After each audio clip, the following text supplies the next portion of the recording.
Hello बच्चों, good evening, नमस्कार। कल हमने साइंस के कुछ क्वेश्चन किए थे, ठीक है। आज हम उसको कंटिन्यू करेंगे आगे तरफ।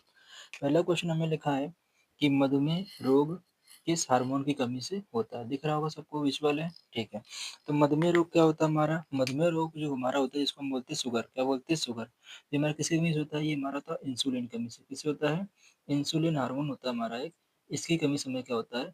मधुमेह रोग होता है। इंसुलिन हार्मोन कहाँ से होता है? जो हमारे शरीर में अग्नाशय होता है। क्या होता है? अग्नाशय। वहाँ से हमारा ये इंसुलिन हार्मोन स्रावित होता है। इसकी अगर कमी हो जाएगी तो क्या हो जाएगा? हमें डायबिटीज हो जाएगी, जिसको हम बोलते हैं मधुमेह बोलते हो या फिर शुगर बोलते हैं, ठीक है। अगला क्वेश्चन बोला है कि विद्युत उपकरणों में अर्थिंग का प्रयोग क्यों करते हैं? तो अर्थिंग का प्रयोग क्यों करते हैं? क्योंकि जो हमें अपनी स्वयं की सुरक्षा के लिए करते हैं। किसके लिए करते हैं? सुरक्षा के लिए करते हैं। किसके लिए करते हैं? सुरक्षा के लिए करते हैं। किसका प्रयोग? अर्थिंग का प्रयोग। अगला क्वेश्चन हमारा लिखा है कि विद्युत धारा के चुंबकीय प्रभाव का सबसे पहले अध्ययन किसने किया था? सबसे पहले किसने किया था? हम लोगों ने पढ़ा भी होगा अपने चैप्टर में। किसने किया था? हमारा ऑस्टेड ने किया था। किसने किया था? ऑस्टेड ने किया था, ठीक है। इसका आंसर ही हो गया, ऑस्टेड हो गया हमारा। अगला क्या है कि डायनेमो का कार्य क्या होता है? तो डायनेमो का कार्य क्या होता है? हम लोगों ने शादी में देखा होगा, शादी वगैरह में जनरेटर वगैरह होता है। क्या होता है? जनरेटर होता है। उसी को हम बोलते हैं, क्या बोलते हैं? डायनेमो बोलते हैं।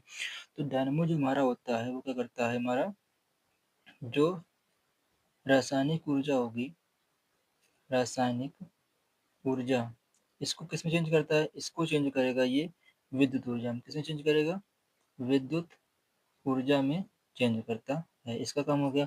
आगे लिखा हमारा है, अगला क्वेश्चन हम पढ़ेंगे कि पतझड़ जो है हमारा, कि पतझड़ से संबंधित हार्मोन कौन सा होता है? कि जो हमने देखा होगा फरवरी के महीने में जो पेड़ पौधों से होते हैं, वो पत्ते क्या करते? झड़ जाते हैं। तो उसमें भी कोई ना कोई हार्मोन की कमी होती होगी। इससे हमारे शरीर में कुछ भी बीमारी वगैरह होती है तो कोई ना कोई हार्मोन की वजह से होती है, ठीक है। तो यहाँ भी हार्मोन की बात करेंगे तो इसमें कौन सा होता है हमारा है?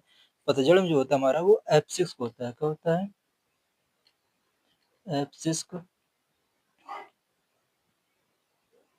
हार्मोन होता है। आगे लिखा है टेस्टोस्टेरोन हार्मोन किससे स्रावित होता है? तो ये किससे होता है? लीडिंग कोशिकाओं से। किससे होता है? लीडिंग कोशिका से होता है। किससे होता है? लीडिंग कोशिका से होता है, ठीक है। दिख रहा है सभी को? आगे लिखा है गुलाब के पौधों उगाने के लिए किस विधि का प्रयोग करते हैं? जैसे हम सामान्यतः देखते हैं, कोई भी पौधा में उगाना है या कोई पेड़ वगैरह करना है तो हम क्या करते हैं? बीज डालते हैं। लेकिन गुलाब के पौधों में ऐसा बिल्कुल नहीं होता है। क्या होता है? ऐसा बिल्कुल नहीं होता है। इसमें कौन सी विधि होती है? इसमें होती है कायिक। कौन सी विधि होती है?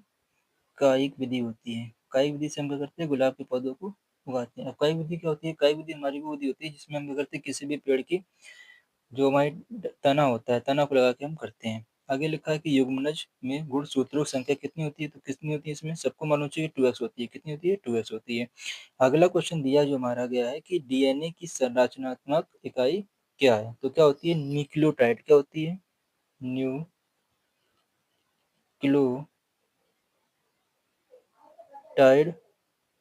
होती है। आगे लिखा है कार्बन कितने बंध बना सकता है? तो हमें मालूम चाहिए कार्बन कितने बंध बना सकता है। कार्बन हमारे 4 बंध बना सकता है। आगे लिखा है चालक तार के चारों ओर चुंबकीय क्षेत्र की दिशा ज्ञात करने के लिए, तो हमने लोगों ने पढ़ा होगा कि बाएं हाथ का नियम, दाएं हाथ का नियम। तो दाएं हाथ का नियम क्या करता है? दाएं हाथ का नियम क्या करता है कि हमारे जो भी चालक तार होते हैं उसमें विद्युत धारा प्रवाहित हो रही होगी तो उसके चारों तरफ चुंबकीय क्षेत्र होगा तो बता देगा, नहीं होगा तो बता देगा, और हो भी रहा है तो किस दिशा में जा रहा है, ठीक है। तो किसके?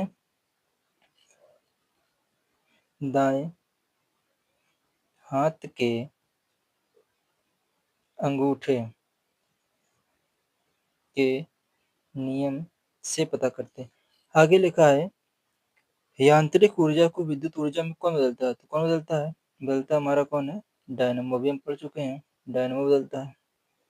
क्या बदलता है? डायनमो बदलता है, ठीक है।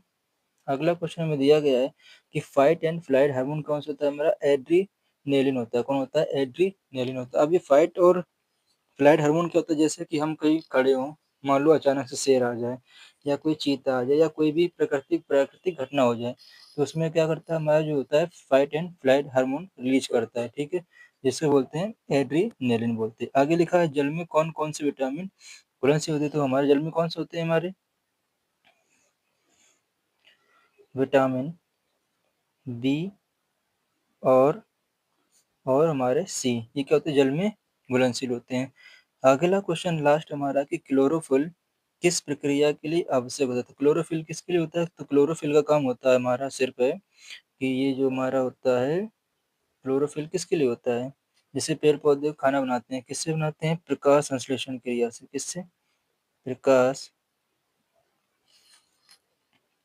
संश्लेषण क्रिया के लिए, क्रिया में होता है, ठीक है। अब ये क्वेश्चन हो गया आपके खत्म। आपको जिसको भी स्क्रीनशॉट लेना तो आराम से ले सकता है। देखो अभी इसको पूरा दिखा रहे हैं, दिख रहा होगा, ठीक है। थोड़ा बहुत नहीं दिख रहा तो उसको एडजस्ट आप कर सकते हैं, ठीक है। हाथों से लिखने का ज़्यादा प्रयास करें, ठीक है। तो अब हमें ये दिख रहा सभी को है। एक बार और आप लोग आराम से पढ़े ना जाकर, ठीक। नमस्कार।